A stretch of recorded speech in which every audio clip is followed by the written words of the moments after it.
வைகாசி விசாக திருவிழாவை முன்னிட்டு திருப்பரங்குன்றம் முருகர் கோயிலில் ஆயிரக்கணக்கான பக்தர்கள் திரண்டு வழிபட்டனர்.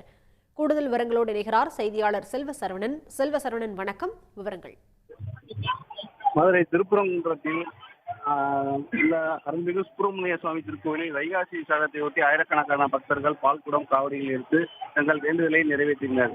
தமிழ் கடவுள் முருகனின் முதல் படைவீடான திருப்பரங்குன்றம் அருள்மிகு சுப்பிரமணிய சுவாமி கோயிலில் வைகாசி வசந்த விழா கடந்த 31ஆம் தேதி கொடியாற்றத்துடன் துவங்கியது.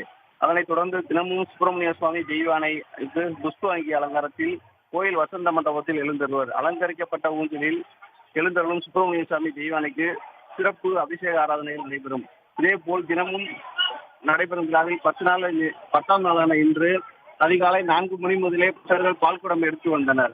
அதனைத் தொடர்ந்து கோயில் நிர்வாகம் சார்பில் பக்தர்கள் செல்வதற்கு பால்குடம் மற்றும் அளவு குத்தி வருவதற்காக தனித்தனி வழியாக ஏற்பாடு செய்யப்பட்டன. அதனைத் தொடர்ந்து பக்தர்கள் கொண்டு வரும் பாலை உற்சவரான சுப்பிரமணிய சுவாமி தெய்வானைக்கு அபிஷேகம் செய்து பக்தர்களுக்கு வழங்கப்படுகிறது.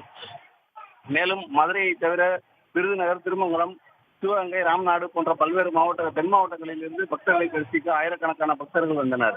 பறவை காவடி, பால் காவடி, அளவு குத்தி வருதல் போன்றவை சிறப்பாக தங்கள் நேர்த்திக்கடனை பக்தர்கள் செலுத்தி வருகின்றனர். விவரங்களுக்கு நன்றி செல்வசரவணன். உடனுக்குடன் செய்திகளை தெரிந்து கொள்ள சன் நியூஸ் பெல் ஐகானை கிளிக் பண்ணுங்க.